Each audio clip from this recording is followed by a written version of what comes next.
the U.S. government shutdown enter a record-breaking fourth week. What's taking so long, and how will China-U.S. trade talks be possibly affected?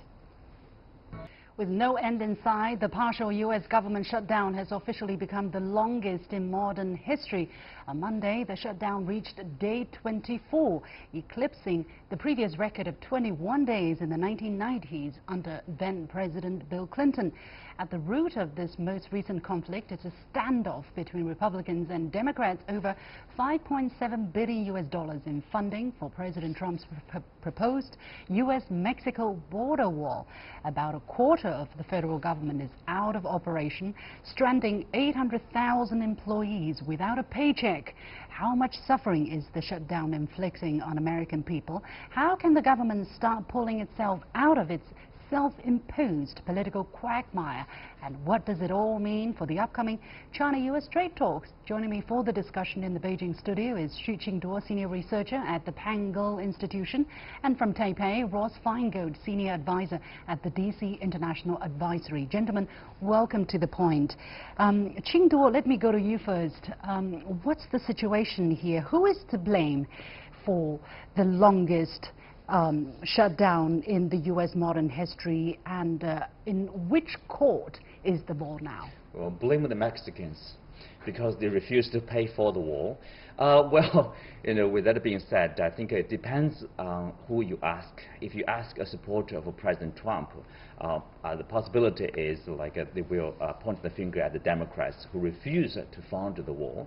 But if you ask the Democrats, obviously it's President Trump's fault because he's creating a crisis at the southern border. People say there's never such a crisis. Yes, there's a problem for illegal immigration, but not a crisis in the southern border. And now he is trying to solve this crisis, but he needs help. He needs the Congress to pass the bill to give him the $5.7 billion to fund the wall. Democrats refuse to do so. Watching from across the Pacific, how does it strike you, this prolonged standoff reaching the longest in history, and who knows how many more days or months or years possibly are we looking at? Qinduo. Well, if you look at, it's a political system. Before 1990s, it rarely happened like government shutdown, if there were any. But since 1990s, the Republicans somehow used the government shutdown as a political gimmick to force the other party to agree to their proposal or their bill. So now, obviously, the two sides, the two parties are frequently using the government shutdown as a weapon, or weaponize the government shutdown in a, I would say, irresponsible way to reach their own goal, political goal. This is all about politics.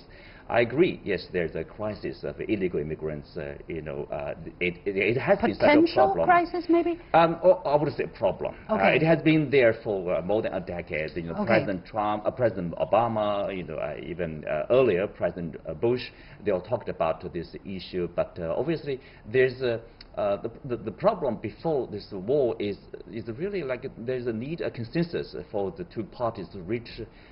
How to solve this problem, whether to build a wall or not. Mr. Feingold, the latest development is that 3 Republicans have called for the government to be reopened before more work is done on border security. Why just so few Republicans are standing out to try to pressure President Trump in ending the shutdown? And are we going to see more coming in the days to come? Well, it's a little too soon to tell, frankly, but clearly the majority of Republicans are elected by voters in the United States who do support the president quite enthusiastically, and that includes supporting the president's policy goal. So yes, on the one hand, this is about politics, but in many ways it's actually about policy. Is it good public policy to build a more secure barrier on the southern border? Is it good public policy to address the millions of illegal immigrants, as well as certain other classifications of immigrants for which there needs to be a resolution for their long-term status in the United States? That includes what's commonly referred to as the Dreamers. There's a temporary protected status for not even immigrants, but temporarily allowed to remain in the U.S. due to crises in their home countries. And so all of these different statuses need to be resolved, and that actually makes for good public policy to do so. Clearly, the Democrats and the Republicans don't agree on the correct policy approach. What's the problem of negotiating while reopening the government, Mr. Feingold? Well, it's a very fair question to ask, and Republicans and Democrats have both proposed that idea, more Democrats than Republicans, but it's a concern about giving up negotiation leverage if the Republicans were to do so.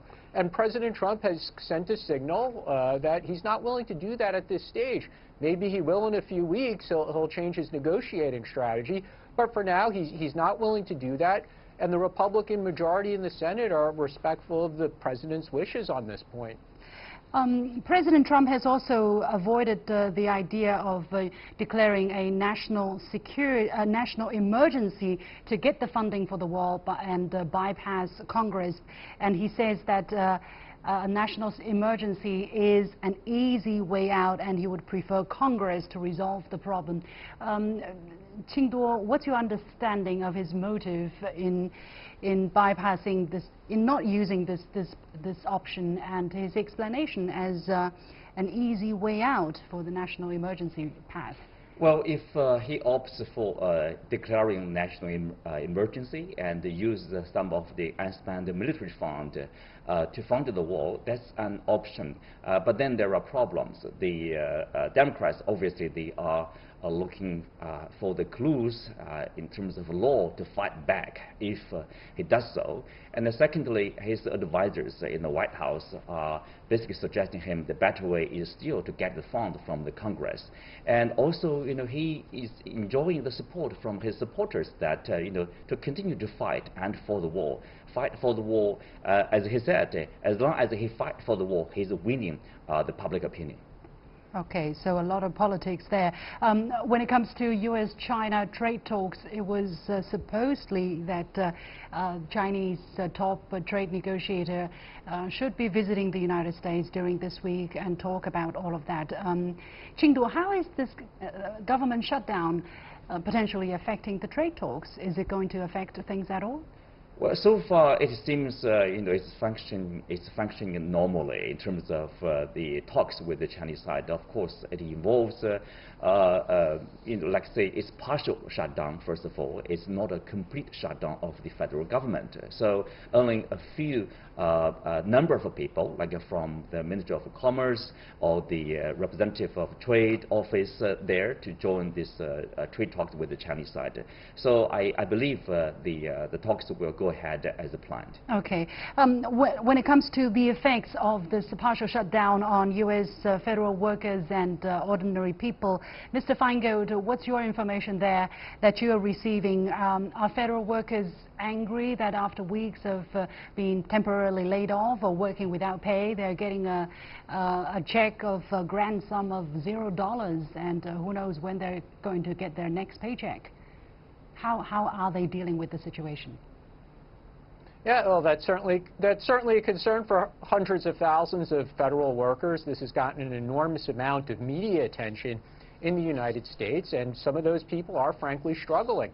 The president has acknowledged that, and Republicans in Senate are aware of this as well, and it's certainly something that's going to prompt both Democrats and Republicans back to the negotiating table. We have to keep in mind that when this started, it did overlap with the Christmas and New Year holidays in the United States. It was in between the pay cycle. But now that the pay cycle has resumed and workers have missed that paycheck, it will prompt both sides to try and find a solution, hopefully work harder at finding one. Well, at this moment, I think a lot of people are finding it very difficult to cope with the situation. According to media reports, we see food banks being set up in some places to help feed federal staff, employees, because obviously without getting a paycheck, they don't have anything to get by, or they're trying to sell their personal possessions on popular sites like Craigslist.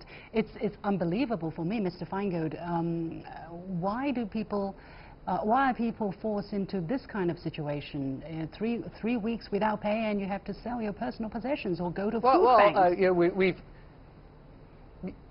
Yeah, we've discussed that the federal workforce, or the number of people who are furloughed or had to work without pay, is hundreds of thousands of people. And those people range from the most junior positions in the federal government to low-paying positions to very well-paid government officials of many years' experience. Obviously, the people at the lower end of that pay scale, some people who do live paycheck to paycheck, they are going to suffer when they don't receive their paycheck. So they are certainly, well, it's something that's going to prompt both sides to return to the negotiating table. Hopefully, are people going to forget this very soon once the crisis is over? Qinduo, do you think by the next campaign cycle, people are going to, just go about their business as usual? Well, that's the end of the year, and well into next year, probably people will forget because, like every day, so much is happening in the U.S. politics.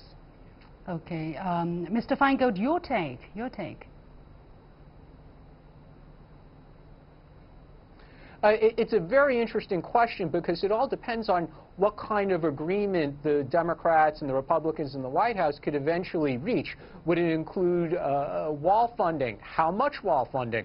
Will it address the status of the various kinds of immigrants in the United States that both political parties know that they need to do something? They need to reach a legal agreement on what to do with undocumented immigrants, what to do with the DACA recipients known as the Dreamers, the temporary protected status. We're talking about millions of people. So if they only reach a partial deal in the coming weeks, that means, as you suggested, that the unresolved aspects could go on until the election cycle.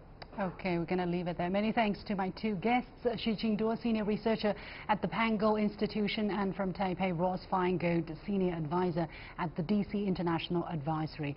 And that's it for this edition of The Point with me, Liu Xin.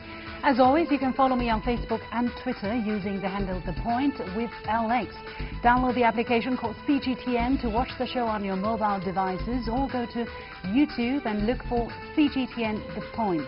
Thanks for watching. You've got The Point.